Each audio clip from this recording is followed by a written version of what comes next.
High, ভিডিওটি কাটবেন না প্লিজ। আমি আজকে তোফাজ্জলকে নিয়ে কিছু কথা বলতে চাই আপনাদের সাথে। আমি তোফাজ্জলকে নিয়ে কিছু তথ্য পেয়েছি। আমি অনেক ঘাটাঘাটি করেও দেখেছি তোফাজ্জলকে নিয়ে যে তথ্যগুলো পেয়েছি এগুলো সব সঠিক, এবং আমি আপনাদের সাথে তোফাজ্জলের কিছু কাহিনী বা তোফাজ্জলকে এটা শেয়ার করতে চাই। এটা সত্যি আমাদের জানা খুবই দরকার। আমি ভিডিও বানানো ছেড়ে দিয়েছিলাম, আমি এইটা মানে কোনো টপিক নিয়ে ভিডিও বানাতাম না, কিন্তু একটা মানসিক ভারসাম্যহীন একটা ছেলের সাথে তাকে নির্মম ভাবে যেভাবে হত্যা করা হয়েছে, তো এই বিষয় নিয়ে আমি আর থাকতে পারছি না। আপনি কিভাবে থাকতে পারছেন আমি জানি না ভাই, বাট আমি এটা নিয়ে কোনোভাবেই থাকতে পারছি না। তোফাজ্জল চোর না, আপনি ভালোভাবে শুনে রাখুন, তোফাজ্জল চোর না। তোফাজ্জল একটা মানসিক প্রতিবন্ধী একটা ছেলে।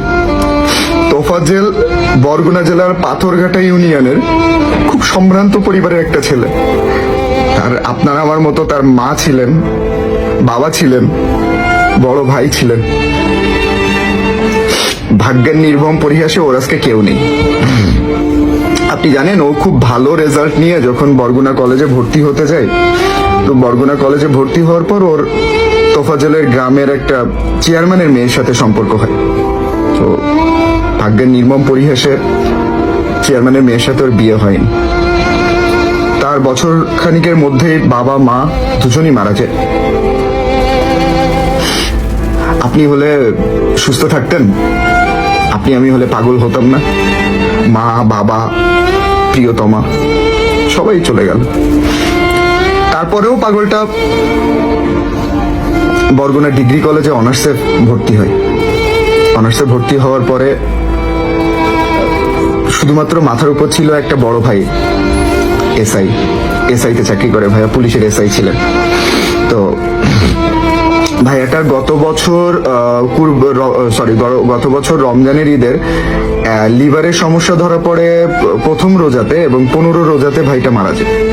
তারপরে তোফাজ্জল পাগল হয়েছে, উন্মাদ পাগল। তো একটা পাগল ভাই, একটা পাগল হোক, একটা ভালো মানুষ হোক, দিন শেষে আপনার আমার কিন্তু ক্ষুধা লাগে। ওই পাগলটারও ঠিক তেমনি ক্ষুধা লাগে। ওই পাগলটা এই স্কুলে বলেন, এই বাচ্চাদের টিফিন চুরি করা বলেন, দোকান থেকে রুটি নিয়ে চুরি করা বলেন, ভাই পেটের দায়িত্ব। একটা বেলা না খেয়ে দেখেন কত কষ্ট হয় আপনার। তো এই পাগলটা সমস্ত জায়গা থেকে খাবার ছিনাই নিত, চুরি করে খাইতো। পাগল মানুষ তো, পাগল হইলেও ক্ষুধা তো আর পাগল মানে না ভাই। এই পাগলটা মনে হয় ঠিক ওই একই রকম ক্ষুধার জন্যই ঢাকা ইউনিভার্সিটির কোনো হলে ঢুকছিল। তো তাকে বিভিন্ন ইস্যু দিয়ে তাকে আটকায় রাখা হয়, এবং তার একটা মামাতো বোন আছে, তাদেরকে ফোন দিয়ে টাকা দাবি করা হয়, আমাকে 30,000 টাকা দিতে হবে, না হলে ওকে পিটায় মেরে ফেলবো, বা ওকে ছাড়বো না, ওকে মারবো। পাগল আটকায় রেখেও ভাই মানুষ টাকা দাবি করে। তো ওই পাগলটারে আমাদের কিছু শিক্ষিত তারা খুব আদর যত্ন করে ভাত খাওয়া হয়েছে। পাগলটার পেটেও তো অনেক ক্ষুধা, বুঝছেন? তো পাগলটাও খুব ভালোভাবে ভাত খাইছে, ক্ষুধা লাগছে। তো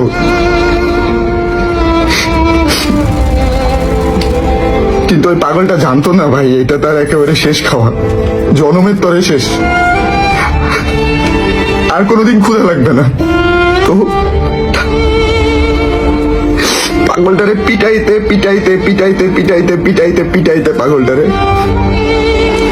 পাগলটা কোনোদিন ভাত বা কোনো খাবারের জন্য কোথাও চুরি করতে যাবে না ভাই।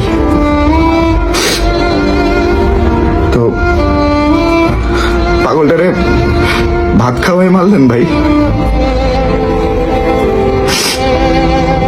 একটা জিনিস মনে রাখেন, হয়তোবা পরিস্থিতির কারণে কোনো কিছু আপনারা অনেক অনেক বড় কিছু করে ফেলতেছেন। আপনারা একটা নির্বাক, একটা ভারসাম্যহীন পাগলকে মেরে ফেলতেছেন।